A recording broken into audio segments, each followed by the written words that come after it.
क्या हो अगर एक मामूली शिकारी लड़के को जंगल में एक ऐसा जादुई पत्थर मिले जो असल में कोई पत्थर नहीं बल्कि इस पूरी दुनिया का आखिरी ड्रैगन अंडा हो। एक ऐसा अंडा जिसे हासिल करने के लिए एक क्रूर राजा ने अपनी पूरी सेना लगा दी थी। लेकिन किस्मत को कुछ और ही मंजूर था, क्योंकि वो अंडा इस लड़के के छूते ही टूट जाता है और बाहर आती है सफायरा, दुनिया की आखिरी फीमेल ड्रैगन, जिसके पंख फैलते ही इस पूरी सल्तनत की किस्मत बदलने वाली थी। आखिर कैसे एक आम लड़का बना दुनिया का सबसे शक्तिशाली ड्रैगन राइडर? जानने के लिए वीडियो को अंत तक जरूर देखना। चलिए शुरू करते हैं। कहानी की शुरुआत होती है एलेगेशिया नाम के एक बेहद खूबसूरत और जादुई साम्राज्य से। एक वक्त था जब यहाँ ड्रैगन राइडर्स राज करते थे। ये वो योद्धा थे जो ड्रैगन्स पर सवारी करते थे और साम्राज्य में शांति बनाए रखते थे। लेकिन फिर एंट्री होती है गालबटोरिक्स की। गालबटोरिक्स खुद एक ड्रैगन राइडर था, लेकिन लालच और ताकत की भूख ने उसे अंधा कर दिया। उसने बाकी सभी ड्रैगन राइडर्स और उनके ड्रैगन्स को बेरहमी से मार डाला और खुद यहाँ का क्रूर राजा बन बैठा। अब सालों बाद गालबटोरिक्स को पता चलता है कि विद्रोहियों के पास एक जादुई ड्रैगन का अंडा है। वो अपने सबसे खूंखार और काले जादूगर दुर्जा को उस अंडे को छीनने के लिए भेजता है। दुर्जा अपनी सेना के साथ आर्या नाम की एक राजकुमारी को घेर लेता है, जिसके पास वो अंडा था। जब आर्या को लगता है कि वो अब नहीं बच पाएगी, तो वो पकड़े जाने से ठीक पहले अपनी जादुई ताकतों का इस्तेमाल करती है और उस नीले अंडे को टेलीपोर्ट करके कहीं दूर भेज देती है। अब सीन शिफ्ट होता है पॉलिटा नाम के एक छोटे और गरीब गांव पर, जहां हमारा हीरो इरागन रहता है। इरागन एक अनाथ लड़का है जो अपने चाचा और भाई के साथ रहता है। वो जंगल में शिकार कर रहा होता है, तभी अचानक आसमान में एक धमाका होता है और जादुई रोशनी के साथ वही नीला अंडा ठीक इरागन के सामने आकर गिरता है। इरागन को लगता है कि ये कोई कीमती और चमकीला पत्थर है जिसे बेचकर वो अपने परिवार के लिए खाना खरीद सकता है। वो चुपचाप उसे अपने थैले में रख लेता है। इरागन उस पत्थर को कसाई की दुकान पर बेचने की कोशिश करता है, लेकिन कसाई उस अजीब पत्थर को देखकर डर जाता है और मना कर देता है। निराश होकर इरागन उसे अपने कमरे में रख देता है, लेकिन उसी रात उस पत्थर के अंदर से अजीब सी आवाजें आने लगती हैं। इरागन जैसे ही उसे छूता है, उसमें दरारें पड़ने लगती हैं और दोस्तों, अगले ही पल उस अंडे में से एक बेहद खूबसूरत चमकीला नीला छोटा सा ड्रैगन बाहर आता है। इरागन की आंखें फटी की फटी रह जाती हैं। जैसे ही इरागन डरते डरते उस छोटे ड्रैगन को छूता है, एक जोरदार जादुई झटका लगता है। इरागन की हथेली पर एक अजीब और चमकता हुआ निशान बन जाता है। ये कोई मामूली निशान नहीं था, ये इस बात का सबूत था कि इरागन अब एक ड्रैगन राइडर बन चुका है। वो छोटा ड्रैगन इरागन से दिमागी रूप से बात कर सकता था। इरागन समझ जाता है कि अगर राजा के सैनिकों को इस बारे में पता चला तो पूरे गांव को मौत के घाट उतार दिया जाएगा। इसलिए वो उस ड्रैगन को सबसे छुपाकर जंगल में पालने का फैसला करता है। लेकिन ड्रैगन्स आम जानवरों की तरह नहीं होते, वो जादुई होते हैं। सफायरा बहुत तेजी से बड़ी होने लगती है और एक दिन जब वो आसमान में उड़ती है तो जादुई बादलों के बीच वो पल भर में एक विशाल और बेहद ताकतवर ड्रैगन बन जाती है। सफायरा अब इरागन से सीधे उसके दिमाग में बातें कर सकती थी। वो इरागन को बताती है कि उनका रिश्ता जन्म जन्म का है और दोनों को मिलकर इस साम्राज्य को बचाना होगा। लेकिन दूसरी तरफ काले जादूगर दुर्जा को एहसास हो जाता है कि ड्रैगन का अंडा फूंक चुका है और नया राइडर पैदा हो चुका है। वो राजा के सबसे खूंखार और डरावने शिकारियों, जिन्हें राजक कहा जाता है,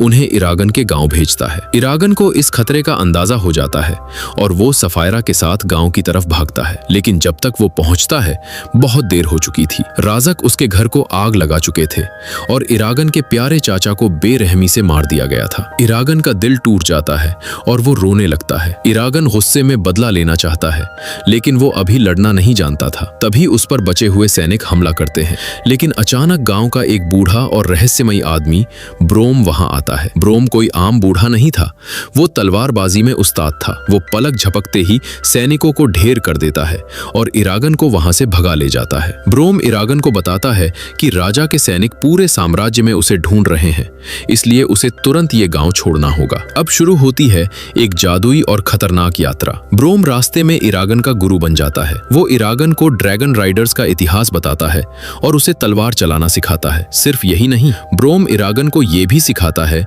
कि एक ड्रैगन राइडर अपने दिमाग की ताकत से जादू कैसे कर सकता है। इरागन धीरे धीरे अपनी शक्तियों को पहचान रहा था, लेकिन वो अभी भी एक नौसिखिया था जो हर मोड़ पर गलतियां कर रहा था। इधर जादूगर दुर्जा समझ जाता है कि इरागन को सीधे पकड़ना आसान नहीं है, इसलिए वो एक चाल चलता है। वो जेल में बंद राजकुमारी आर्या को टॉर्चर करता है और अपनी जादुई ताकतों से आर्या का वो रोता हुआ चेहरा चेहरा इरागन के सपनों में भेजता है। इरागन जैसे ही आर्या को मुसीबत में देखता है, उसका खून उबल उठता है। ब्रोम उसे बार बार चेतावनी देता है कि ये राजा का एक जाल हो सकता है, लेकिन इरागन अपने गुरु की बात नहीं सुनता और आर्या को बचाने के लिए राजा के सबसे खतरनाक किले गिलेड में घुस जाता है। किला चारों तरफ से सैनिकों और खूंखार पहरेदारों से घिरा हुआ था। इरागन अपनी जादुई ताकतों और फुर्ती का इस्तेमाल करके किसी तरह जेल के तहखाने तक पहुंच जाता है। वहां उसे सचमुच राजकुमारी आर्या बेहोश और जंजीरों में जकड़ी हुई मिलती है। इरागन जल्दी से उसकी जंजीरें तोड़ता है, लेकिन तभी पूरा किला खतरे के अलार्म से गूंज उठता है। इससे पहले कि इरागन आर्या को लेकर बाहर भाग पाता,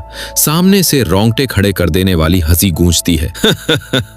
ये और कोई नहीं बल्कि खुद काला जादूगर दुर्जा था। ये सचमुच एक जाल था। दुर्जा इरागन को देखकर हंसता है और कहता है कि एक नौसिखिया लड़का कभी उसका मुकाबला नहीं कर सकता। दोनों के बीच एक भयंकर तलवारबाजी शुरू होती है। दुर्जा का जादू इतना शक्तिशाली था कि वो इरागन को खिलौने की तरह दीवारों पर पटकने लगता है। इरागन की जान दांव पर लग चुकी थी। ठीक उसी वक्त इरागन को बचाने के लिए उसका गुरु ब्रोम वहां पहुंच जाता है। ब्रोम अपनी जान की परवाह किए बिना दुर्जा से भिड़ जाता है, लेकिन दुर्जा बहुत चालाक था। वो इरागन पर एक जानलेवा जादुई भाला फेंकता है। इरागन को बचाने के लिए ब्रोम उसके सामने कूद जाता है और वो खंजर सीधे ब्रोम के सीने के पार हो जाता है। अपने गुरु को तड़पता देख इरागन का गुस्सा 7वें आसमान पर पहुंच जाता है। वो अपनी पूरी जादुई ताकत लगाकर दुर्जा के सिर पर तीर से हमला करता है, जिससे दुर्जा का साया थोड़ी देर के लिए गायब हो जाता है। तभी आसमान को चीरती हुई सफायरा ड्रैगन वहां एंट्री लेती है। वो किले की दीवारों को तोड़ते हुए नीचे आती है और इरागन,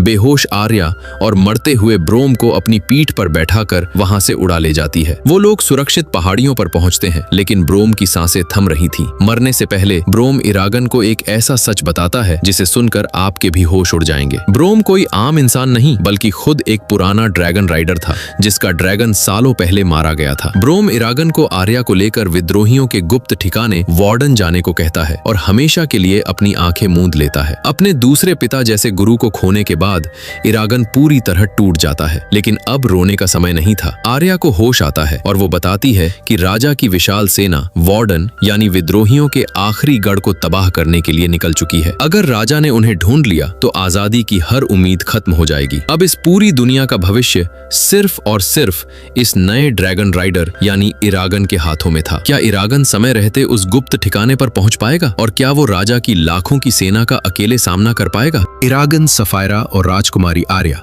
बिना रुके सफर करते हैं और आखिरकार फार्थन डूर नाम के पहाड़ों के बीच छुपे विद्रोहियों के गुप्त ठिकाने पर पहुंच जाते हैं। वहां के राजा अजिहाद एक नए ड्रैगन राइडर को देखकर बेहद खुश होते हैं, क्योंकि सालों बाद उनके पास क्रूर राजा गालबटोरिक्स से लड़ने की एक वजह थी। लेकिन खुश होने का वक्त बहुत कम था। तभी अचानक पहाड़ों की चोटियों से राजा की लाखों की खूंखार सेना और मॉन्स्टर्स तूफान की तरह नीचे की तरफ बढ़ते दिखाई देते हैं। महायुद्ध की शुरुआत हो चुकी थी। विद्रोहियों की सेना अपनी आजादी के लिए जान की बाजी लगा देती है, लेकिन दुश्मनों की संख्या बहुत ज्यादा थी। तभी आसमान से गरजती हुई सफायरा एंट्री लेती है और उसकी पीठ पर सवार था हमारा हीरो इरागन, जो अब एक असली योद्धा की तरह चमक रहा था। सफायरा आसमान से आग की बारिश कर देती है, जिससे राजा की आधी सेना पल भर में राख के ढेर में बदल जाती है। युद्ध का पासा पलट रहा था, लेकिन तभी आसमान काले धुएं से भर जाता है, क्योंकि काला जादूगर दुर्जा एक विशाल धुएं से बने नकली ड्रैगन पर सवार होकर सीधे इरागन पर हमला करने आ पहुंचता है। अब आसमान में दो सबसे शक्तिशाली ताकतों के बीच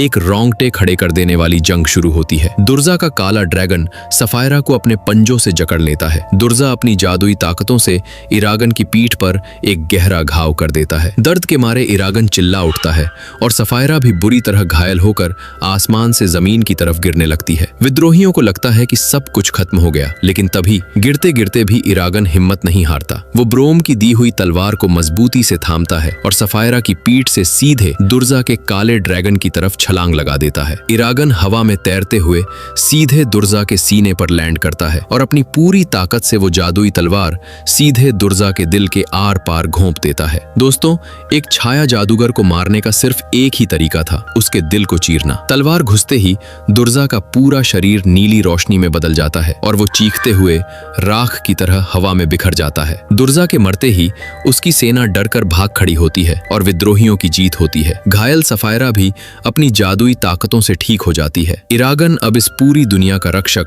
और एक महान ड्रैगन राइडर बन चुका था। लेकिन कहानी अभी खत्म नहीं हुई है, क्योंकि दूर अपनी सल्तनत में बैठा क्रूर राजा गालबटोरिक्स इस हार से गुस्से में पागल हो चुका है। वो अपने महल के पर्दे को हटाता है, जहां उसके पीछे एक विशाल काले रंग का खूंखार ड्रैगन आंखें खोलता है। यानी असली लड़ाई तो अब शुरू होगी। तो दोस्तों, क्या आप इस फिल्म के अगले पार्ट की कहानी भी जानना चाहते हैं? मुझे कमेंट्स में जरूर बताएं, और वीडियो अच्छी लगी हो तो चैनल को सब्सक्राइब करना ना भूलें। मिलते हैं अगली वीडियो में। Thanks for watching.